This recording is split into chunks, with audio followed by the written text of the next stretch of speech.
এটা ইউনিভার্সিটি হলে আমাদের আসলে লস নাই, লাভ ছাড়া কোনো লস নাই। সবাই অবগত, সারা রাষ্ট্র অবগত যে আমরা বিগত দীর্ঘদিন ধরে অধ্যাদেশের দাবিতে আছি। আর আজকে আমাদের এক দফা কর্মসূচি চলতেছে।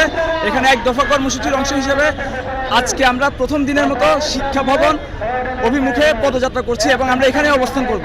এখানে অবস্থান কর্মসূচি ততক্ষণ চলবে যতক্ষণ না আমাদের অধ্যাদেশ দেয়।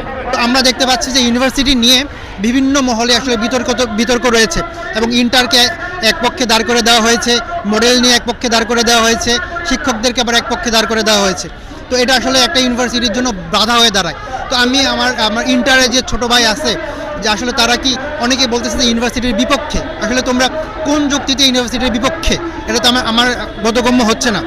আগের বারও যখন দেখেছেন একটা আন্দোলনে আমরা এসেছিলাম অধ্যাদেশেরই, তখন তারা আমাদেরকে বুঝিয়ে বলেছিল যে আমরা একটা পর্যায়ের মধ্যে আছি, এটার আসলে 9টা ধাপ আমাদের বিশ্ববিদ্যালয়ে তৈরি করা, সেটা আমরা দ্বিতীয় ধাপে এখন অবস্থান করছি।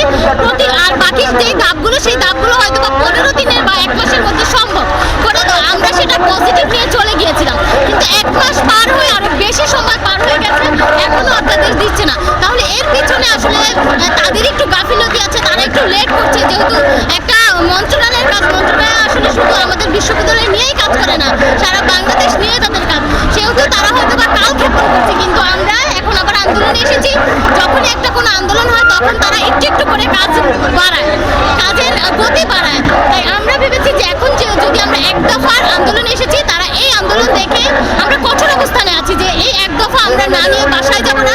এখন দেখি রাষ্ট্র কি করে, রাষ্ট্র কি সিদ্ধান্ত নেয় যে তারা আমাদের অধ্যাদেশটা আসলে দেয় কিনা তাড়াতাড়ি। যতক্ষণ না পর্যন্ত দিবে আমাদের এক দফা বহাল থাকবে, আমরা এখান থেকে যাব। যদি একটা ইউনিভার্সিটি হয়, যে কোনো মডেলই হোক না কেন, যদি ইউনিভার্সিটি হয়, আমাদের ঢাকা কলেজ সহ যে 7 কলেজে ইন্টারের ভাই বোনরা আছে, তোমাদের উচ্চশিক্ষার সুযোগটা বেড়ে যাবে।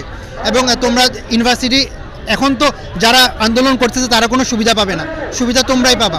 যারা পরবর্তী প্রজন্ম ইউনিভার্সিটির স্ট্রাকচার অবকাঠামোগত বলো, তারপরে সকল সুযোগ সুবিধা, তারপরে তারা পরীক্ষা নিরীক্ষার ক্ষেত্রে সব কিছু তোমরাই সুবিধা পাবা। এটা ইউনিভার্সিটি হলে আমাদের আসলে লস নাই, লাভ ছাড়া কোনো লস নাই।